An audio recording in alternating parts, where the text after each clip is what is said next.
Di Kota Medan ini, kita memang mengalami defisit kapasitas produksi. Jadi kita memproduksi air, yang umumnya kita ambil itu dari air permukaan. Ini kadang-kadang buat sumur bor, jarak-jarak 5 meter, 10 meter ada septic tanknya dia. Kadang-kadang septic tank masyarakat itu belum tentu kedap. Makanya rata-rata masyarakat ini, ya septic tank gue kok nggak penuh-penuh gitu kan. Ternyata itu bukan karena nggak terisi.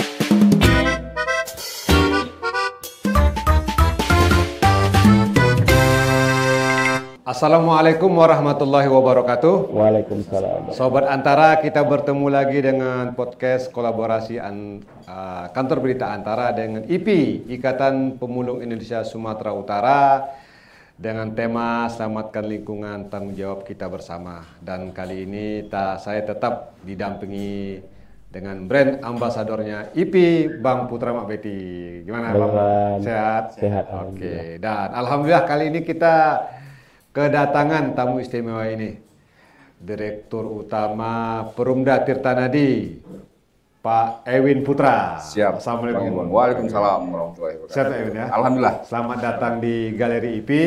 Terima kasih. Nah ini manggilnya kalau dari jabatan panggilnya Bapak. Ya. Tapi dari casing Abang saja. Abang. Jadi Saya lebih akrab. Bang Dirut ini.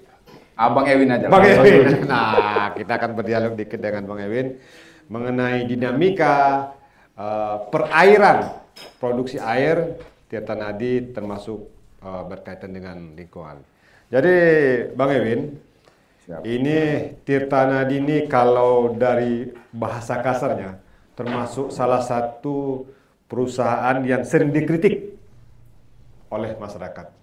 Karena saking cintanya butuhnya mereka terhadap Tirta Nadi. Nah, gimana upaya Tirta Nadi ini terhadap pemenuhan kebutuhan air di masyarakat Kota Medan dan sekitarnya? Baik, terima kasih Bang Irwan. Assalamualaikum warahmatullahi wabarakatuh. Pemirsa Antara. Siap. Sobat Antara. Sobat Antara ya. Sobat Antara yang bekerjasama dengan Ikatan Pemulung Sumatera Utara. Bang Irwan, Bang Putra, terima kasih atas pertanyaannya. Memang terus terang Tirta Nadi ini selalu menjadi perhatian masyarakat. Karena apa? Karena yang didistribusi Tirta Nadi ini adalah air. Kebutuhan utama. Air itu adalah kebutuhan utama. Ketika kita tidak dapat air, langsung sibuk. Tapi kalau misalkan nanti listrik mati atau internetnya agak lambat, mungkin masih biasa di tengah-tengah masyarakat. Tapi kalau untuk air mati, satu hari tidak ada air, ribut.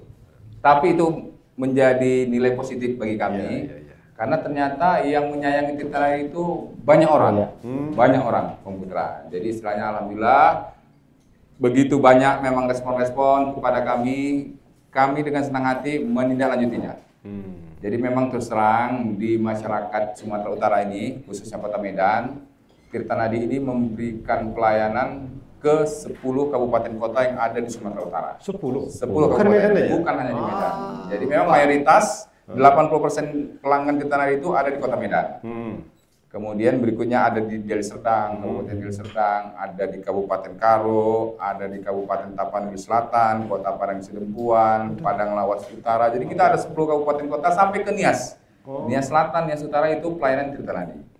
Jadi itulah kita BUMD milik pemerintah Provinsi Sumatera Utara, sehingga kita memberikan pelayanan kepada masyarakat yang ada di Sumatera Utara.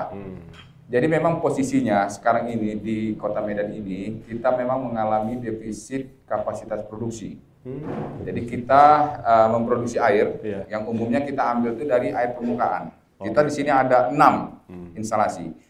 Instalasi Sunggal yang ada di Jalan Sunggal itu kapasitasnya 2.400 liter per detik. Kemudian ada di IPA Deli Tua di Jalan Pamah itu ada 1.600 liter per detik. Kemudian ada Limau Manis, ada juga TLM kerjasama B2B, kemudian Amparan Perak, Martubung 200 liter per detik. Total kita ada 7.100 liter per detik. Tapi pertumbuhan penduduk cukup tinggi. Jadi satu tahun itu di 2 sampai 2,5% pertumbuhan penduduk.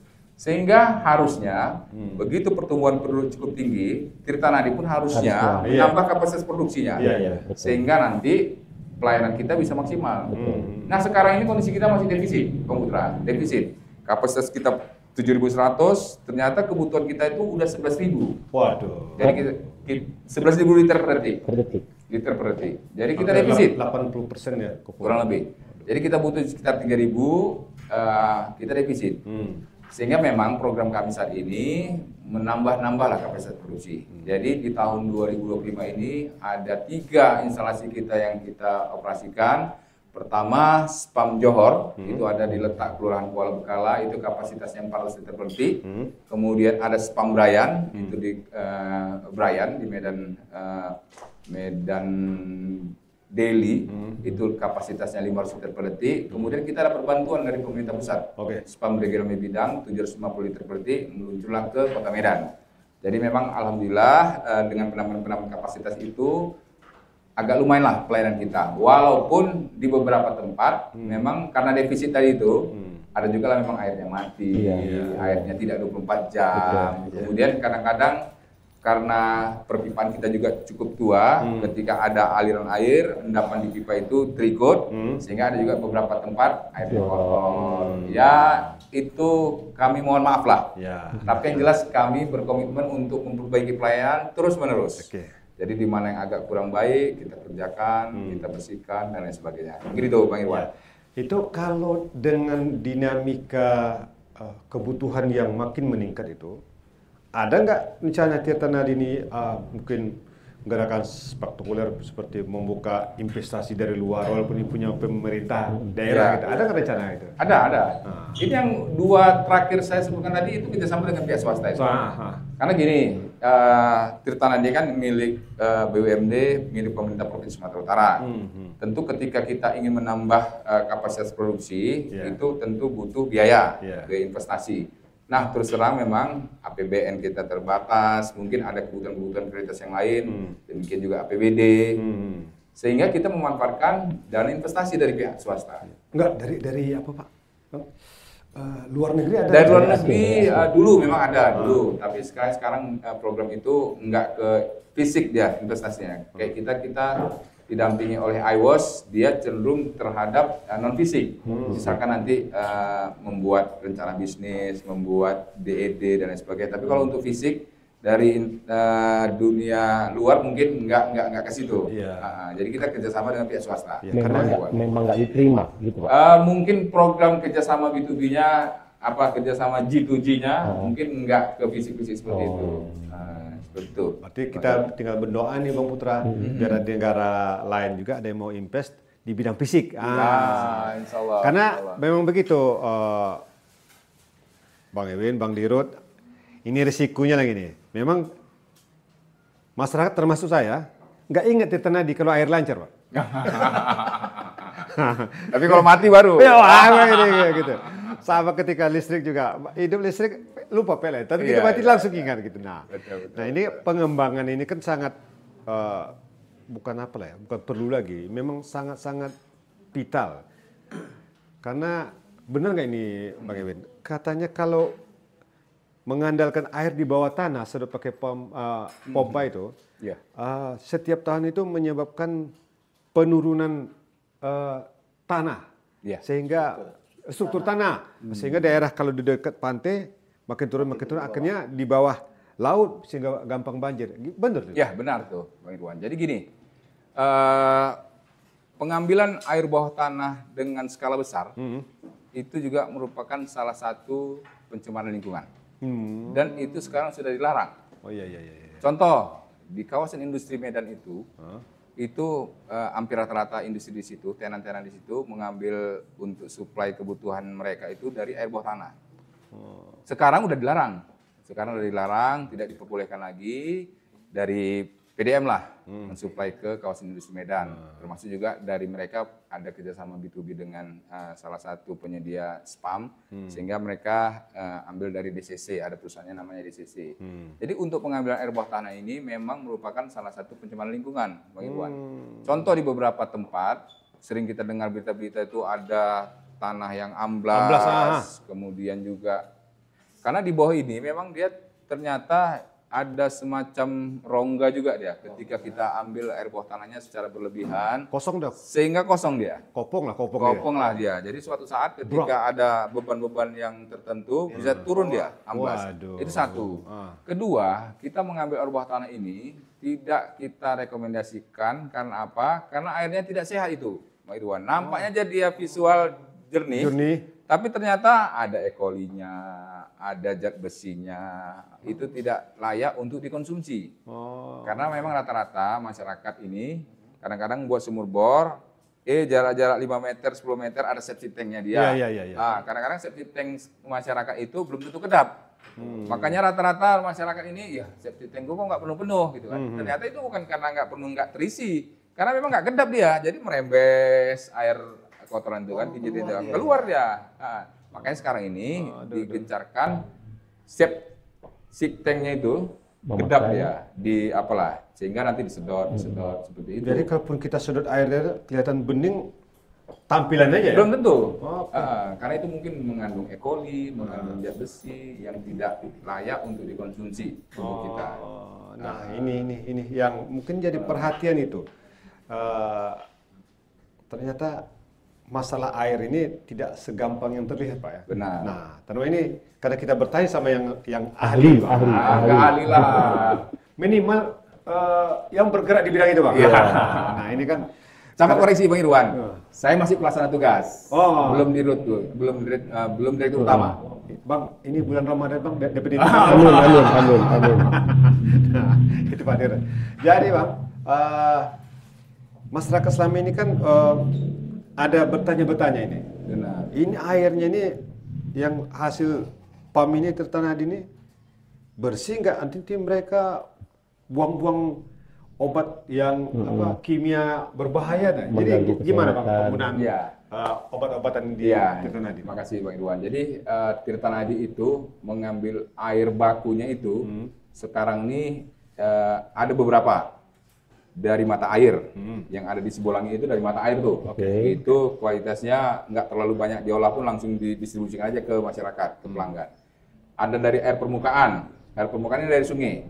Dari sungai. Itulah di Belawan, di Sunggal, segala macam itu rata-rata dari air permukaan. Kemudian memang masih ada juga kita pakai air bawah tanah, sumur bor. Karena memang di lokasi-lokasi tertentu airnya kurang, kita menggunakan sumur bor. Tapi secara bertahap ini sumur bor kita kurangi nih. Air permukaannya kurang? Iya, karena kan air permukaan kan instalasi-instalasi kita jauh.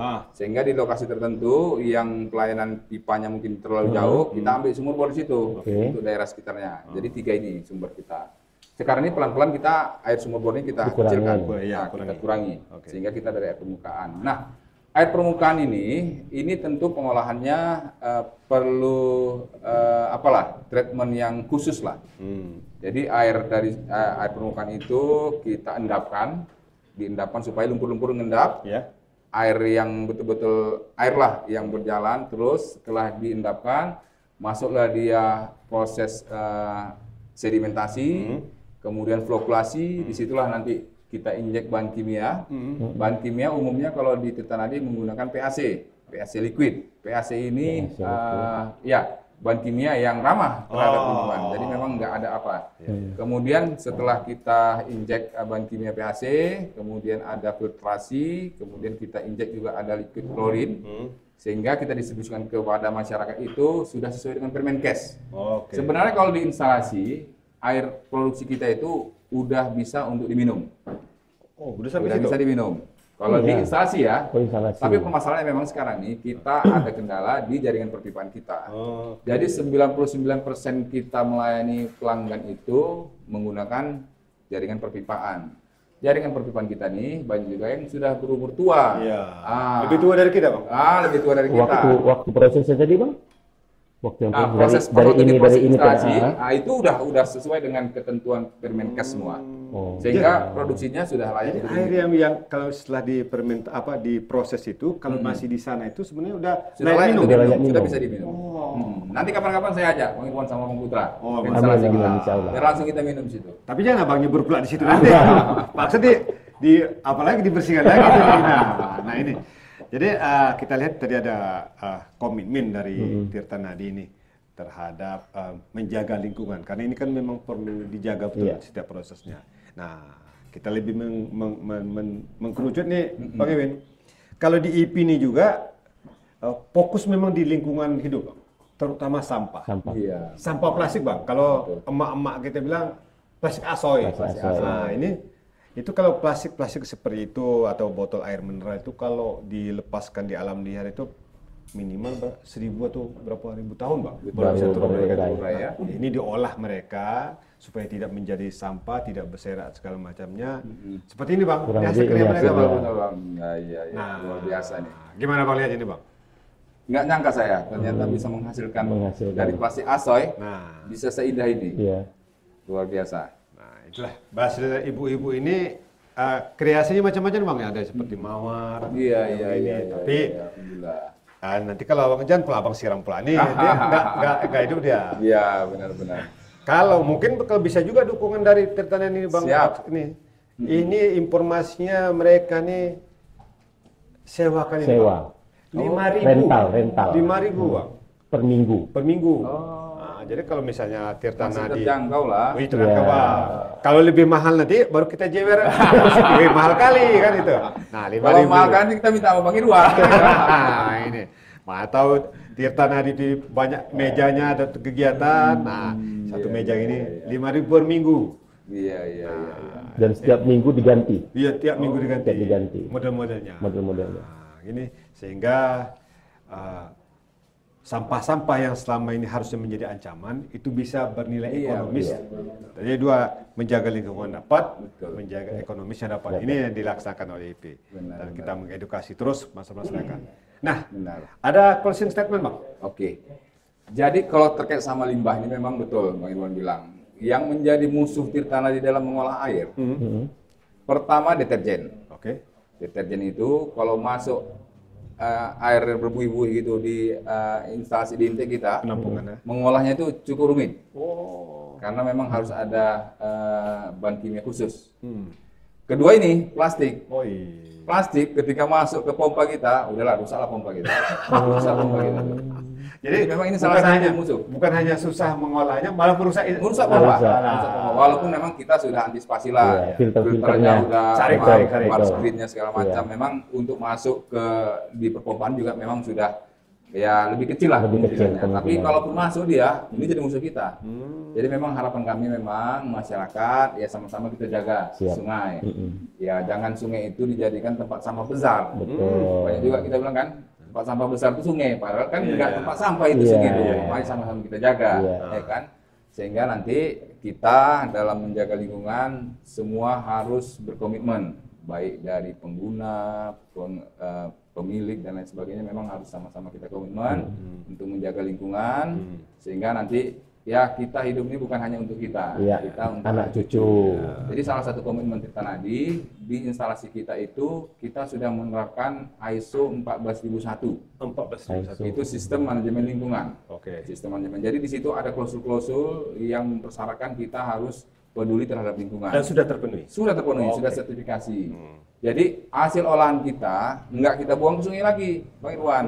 Kita buat lagon, kemudian endapannya itu kita buang ke tempat apa, sungainya itu kita olah lagi. Oke. Nah, jadi nggak kita cemari lingkungan. Karena kalau misalnya kita buang ke sungai lagi, bisa saja pendangkalan sungai dan lain sebagainya. Jadi kita Tirtanadi sudah tidak membuang limbah lagi ke sungai. Oh mantap. Alhamdulillah. Salah satu komitmen Tirtanadi untuk menjaga lingkungan. Kalau materialnya itu mau abang mau bangun rumah untuk timbun bisa juga. Betul. Lagon itu bisa itu. Lagon. Untuk apa? Iya. Oke. Nah, Sobat Antara, demikian dialog singkat kita bersama Bang Ewin Putra di Rut Perumda Tirtanadi. Dari situ dapat kita simpulkan bahwa pertama proses bisnis atau proses produksi di Tirtanadi ternyata memang layak untuk kita konsumsi, layak untuk kita gunakan. Yang kedua, bahwa Tirtanadi terbukti menjaga lingkungan, tetap menjaga asas lingkungan dalam setiap produksinya. Dan karena memang lingkungan ini perlu kita jaga, karena bukan hanya kita gunakan untuk saat ini, tapi akan kita wariskan untuk anak cucu kita. Mari kita jaga lingkungan. Terima kasih. Assalamualaikum warahmatullahi wabarakatuh. Waalaikumsalam.